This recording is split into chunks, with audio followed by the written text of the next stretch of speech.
হে বন্ধুরা, আবার চলে এসেছি একটি নতুন ভিডিও নিয়ে। আজকে আমি এসেছি বটুলডাঙ্গার পেঁচাপেচি মন্দির। হ্যাঁ, এই মন্দিরের মহত্ব হচ্ছে, এটা মহত্বটা আমি বলছি একটু পরে। এটা যাওয়ার পথ, এখানে শনি এবং মঙ্গলবার এই মন্দির খোলা থাকে। এখানে অসংখ্য ভক্তদের সমাগম হয় শনি এবং মঙ্গলবারে। যার যা মনস্কামনা থাকে পূর্ণ হয় এই মন্দিরে কথিত আছে লোকমুখে।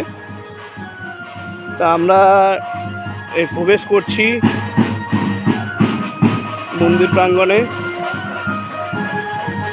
এই অঞ্চলে চারিদিকেই সংখ্যালঘু সম্প্রদায়দের বসবাস, তার মাঝখানেই এই মন্দির। আপনারা দেখতে পাচ্ছেন লোকের সমাগম।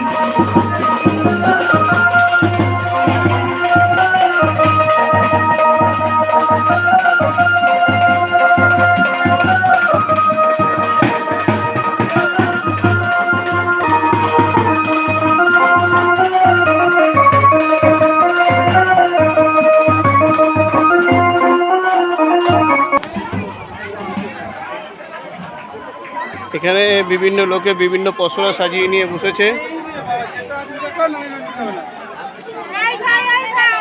এখানে অনেকে মানসিক পুজো দেয়। আমরা চলে এসেছি মন্দিরের মূল মন্দিরে। আমরা এখানে একজন পুরোহিত দাদার সঙ্গে দেখা হয়েছে, তার কাছ থেকে এই মন্দিরের একটু মহত্বটা একটু শুনে নেব। এখানেই না দাদা, এই মন্দিরের মহত্বের ব্যাপারে একটু কিছু বলুন। প্রথমেই সবাইকে আমি নমস্কার জানাই। আমি এই বাটুলডাঙ্গার পুরোহিত। আমি এখানে পূজা অর্চনা করি। আমার নাম শ্রী পলাশ চ্যাটার্জি। আমি এই মন্দির রক্ষণাবেক্ষণের কাজের সঙ্গে আমি জড়িত। এই মন্দির সম্পর্কে কিছু বলতে গেলে আমাকে অনেক কিছু বলতে হবে, সেগুলোর জন্য সময়ও লাগবে। এইটুকানি সময়ের মধ্যে তো বলা যায় না। মন্দির সম্পর্কে বলতে গেলে আমাকে একটু ভেবেচিন্তেই বলতে হবে। প্রথমেই বলি, এই মন্দির বহু যুগ যুগ ধরে চলে আসছে। এই বাটুলডাঙ্গার মন্দির, এটা বাদুড়িয়ার এক প্রত্যন্ত গ্রামে অবস্থিত, বাদুড়িয়া ব্লকে। এই মন্দিরটার মহত্ব সবারই জানা।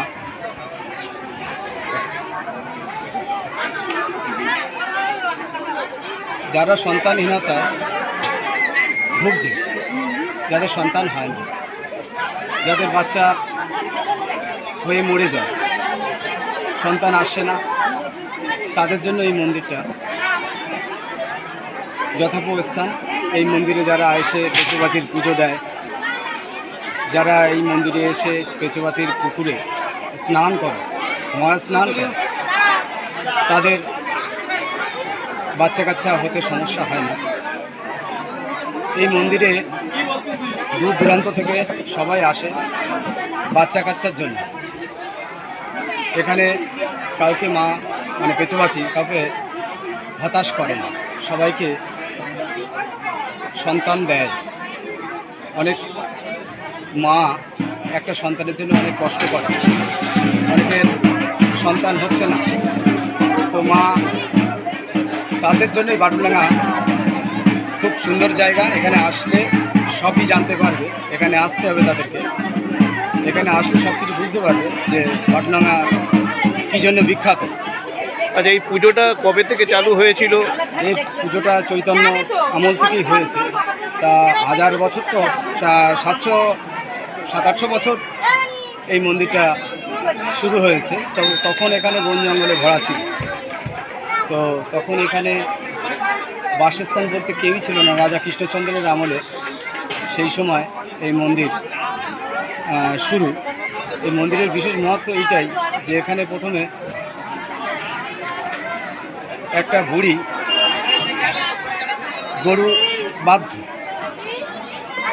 তখন সেই বুড়িটা বনের মধ্যে দেখতে পেল দুটো লিঙ্গ, তাতে লেখা আছে পেচোয়ার পাচি।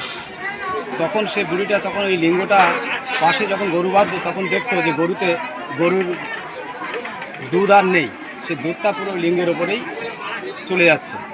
বাড়িতে গিয়ে দেখে সে আর দুধ পাচ্ছে না। এইভাবে খুব চিন্তায় পড়ে গেল। তখন সেই বুড়িকে স্বপ্ন দিল যে কোনো ব্রাহ্মণ দিয়ে আমাকে পুজো কর, কোনো ব্রাহ্মণকে এনে আমাকে পুজো কর।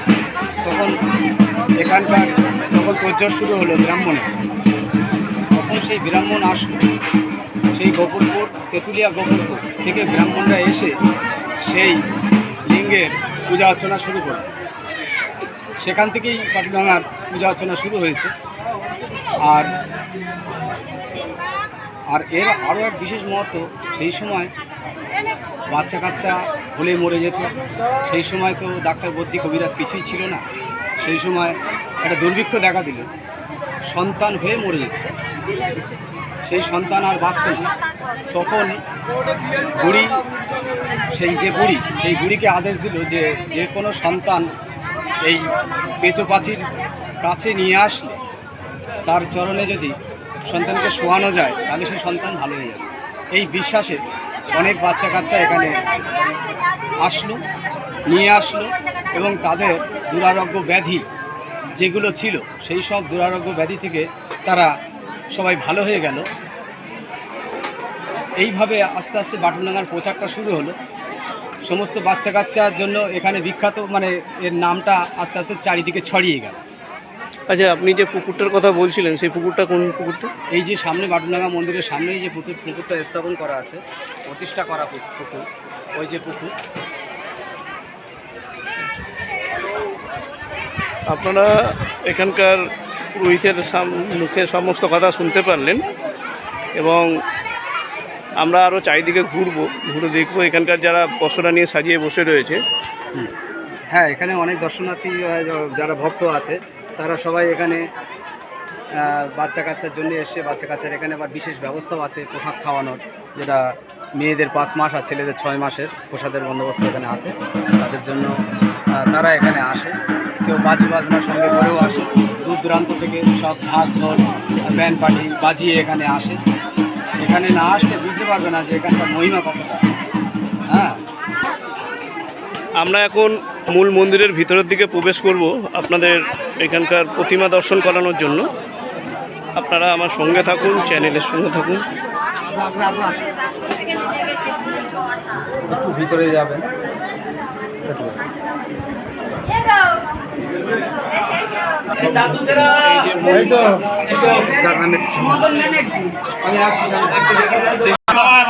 আমি একটু এটা করছি। এই তো দাদু, এই তো দাদি ভাই, এই ছেলে দাদি এদিকে আয় না, সাইডটা না দিলে কি করে?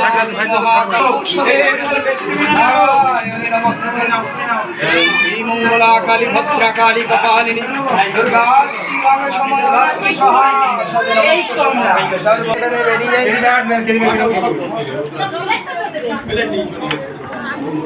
সামনে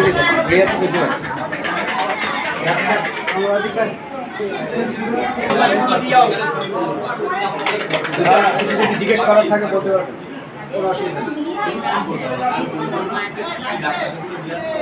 আপনারা ওনার মুখে তো সবই শুনতে পারলেন। আপনাদের বিশ্বাস এবং ভক্তিতে আজকে এই নতুন একটি মন্দিরের খোঁজ পেলাম। এত মানুষের বিশ্বাস এবং ভক্তি রয়েছে। আপনাদের সঙ্গে আবার হয়তো অন্য কোনো ভিডিওতে দেখা হবে নতুন কোনো জায়গায়। তা আজকের মতো আমি আমার ভিডিও থেকে বিদায় নিচ্ছি। ততক্ষণের জন্য বাই।